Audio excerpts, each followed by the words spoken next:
Shalom. దేవుని పరిశుద్ధ నామానికి మహిమ కలుగును గాక. మన ప్రభువును రక్షకుడైన యేసుక్రీస్తు యేషువ మెస్సీ నామంలో ఆత్మీయులైన మీ అందరికీ నా హృదయపూర్వక వందనాలు, ఉదయకాలపు శుభాలు తెలియజేస్తున్నాను. దేవాతి దేవుడు ఈరోజు మనకిచ్చిన వాక్య భాగం ధ్యానించుకుందాము. యెషయా గ్రంథము 58వ అధ్యాయము 11వ వచనంలో ఈ మాటను తండ్రి మనకు సెలవిస్తున్నాడు. యెహోవా నిన్ను నిత్యము నడిపించును, క్షామకాలమున ఆయన నిన్ను తృప్తిపరచి నీ ఎముకలను బలపరచును. నీవు నీరు కట్టిన తోటవలెను, ఎప్పుడునూ ఉబుకుచుండు నీటి ఊటవలను ఉండేదవు. అనగా ఒక సంతృప్తికరమైన స్థితిని, అభివృద్ధి చెందిన స్థితిని ఈ వచనంలో దేవదేవుడు మనకు చూపిస్తున్నాడు.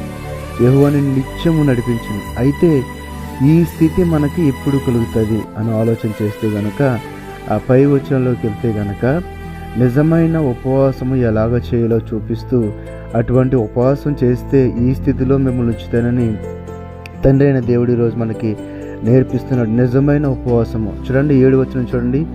నీ ఆహారము ఆకలి గొనిన వారికి పెట్టుటయు, నీ రక్త సంబంధిక ముఖము తప్పింపకుండుటయు, దిక్కుమాలిన బేదలను నీ ఇంట చేర్చుకునుటయు, వస్త్రహీనుడు నీకు కనబడినప్పుడు వానికి వస్త్రం ఇచ్చుటయు, ఇదే కదా నాకు ఇష్టమైన ఉపవాసము.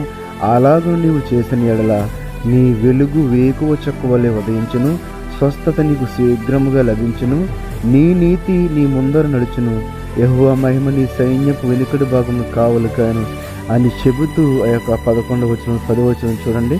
11వ వచనము, యెహోవా నిన్ను నిత్యము నడిపించు. నిత్యము అంటే ఎల్లప్పుడూ, ఆల్వేస్, ఎప్పుడు కూడా. ఎందుకంటే ఆయన చెప్పిన ఉపవాసం అంత గొప్పది. అదే నిజమైన సేవ, ఆయన కోరుకున్న సేవ. బీదవానిని ఆదరించటము, నీ శత్రువు ఆకలి ఉన్నప్పుడు అతనికి ఆహారం పెట్టుట, వస్త్రహీని కనబడినప్పుడు వస్త్రము ఇచ్చుట. ఇటువంటి నిజమైన ఉపవాసం చేస్తే కనుక యెహోవా నిన్ను నిత్యము నడిపించడాన్ని ఈరోజు మనకు ఒక చక్కని పాఠాన్ని ఆయన నేర్పించబోతున్నాడు. కాబట్టి యెషయా గ్రంథం 49:10లోనే వారి యందు కరుణించువాడు వారిని తోడుకుని పోవచ్చు, నీటి బొక్కల యందు వారిని నడిపించను. కాబట్టి వారికి ఆకలి అయినను దప్పికైనను కలగదు, ఎండమౌలని ఎండైనను వారికి తగులదు. వారి యందు కరుణించువాడు వారిని తోడుకుని పోవచ్చు, నీటి బొగ్గల యొద్ద వారిని నడిపించను. కాబట్టి వారికి ఆకలి అయిన దప్పిక అయినను కలుగుదు, ఎండమౌలను ఎండ అయినను వారికి కలుగు. తండ్రి అయిన దేవుడు మనల్ని నడిపించే ఒక సంతృప్తికరమైన స్థితి, ఒక అభివృద్ధి కలిగిన స్థితిని ఈ వచనంలో దేవాదేవుడు మనకు చూపిస్తున్నాడు.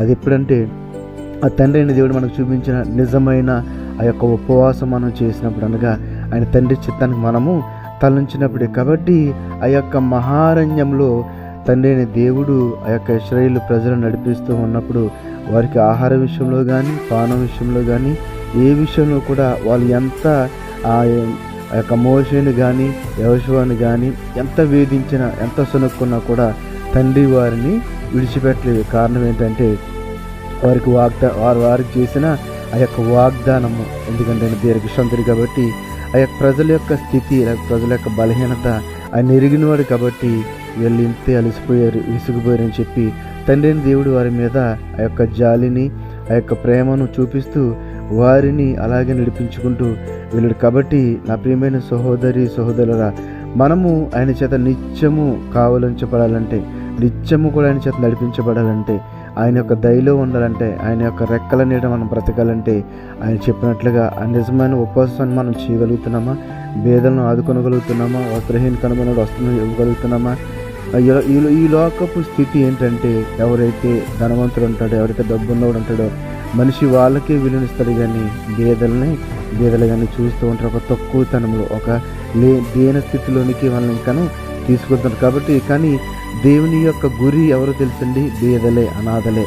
ఎవరైతే తృణీకరించబడుతున్నారో వారే కావాలి దేవునికి. ఎవరైతే పాపముతో ఉన్నారో వాళ్ళే కావాలి. ఆయనే చెప్పాడు కదండి, రోగి వైద్యుడు రోగులకి కానీ బాగున్న వారికి ఎందుకని. అలాగే పాపములు ఎవరైతే కొట్టుమిట్టాడుతున్నారో, ఎవరైతే ఈ యొక్క అపవాది బానిసలో చిక్కుకొని వాటి నుండి విడుదల లేకుండా ఉన్నారో వారి కోసమే అని చెబుతున్నాడు. కాబట్టి తండ్రి అయిన దేవుడు మనకిచ్చిన ఆ యొక్క గొప్ప ఉపవాసమును చేయగలిగే స్థితిలోకి మనం అందరం వెళ్ళాలని కోరుకుంటున్నాను. అటు స్థితిలో ఉంటే కనుక తండ్రి కృప ఎప్పుడు ఉంటుంది. ఆయన నిన్ను నిత్యము నడిపించును. కాబట్టి నా ప్రియమైన సహోదరి సహోదరులారా, మనము లెక్క చేయవలసింది, లేదా మనం చూడవలసింది, మనం ఆదరించవలసింది ధనవంతులు కాదు, డబ్బు ఉన్న వాళ్ళు కాదు. బీదలను గౌరవించాలి, బీదలను ప్రేమించాలి, బీదల్ని మనం ఆదుకోవాలి. దేవుని యొక్క ఆ కృపను, ఆ ప్రేమను మనం అందరం కలిగి మరి ఆయన చెప్పినట్టుగా నిజమైన ఉపవాసం చేసి ఆయన యొక్క రెక్కల నీడ క్రింద ఎప్పుడూ ఉండాలని కోరుకుంటూ ఈ మాటలు ముగిస్తున్నాను. దేవాతి దేవుడు ఈ మాటలను మన హృదయాల్లో ఫలింపజేసి ఆశీర్వదించిన గాక. ఆమేన్. పరిశుద్ధుడా మహోన్నతుడా మమ్మల్ని కన్న తండ్రి, నీ పరిశుద్ధమైన నామమునకు వందనాలు ప్రభువా. నేను ఒక చక్కని మాటను ఈరోజు మాకు నేర్పించారు.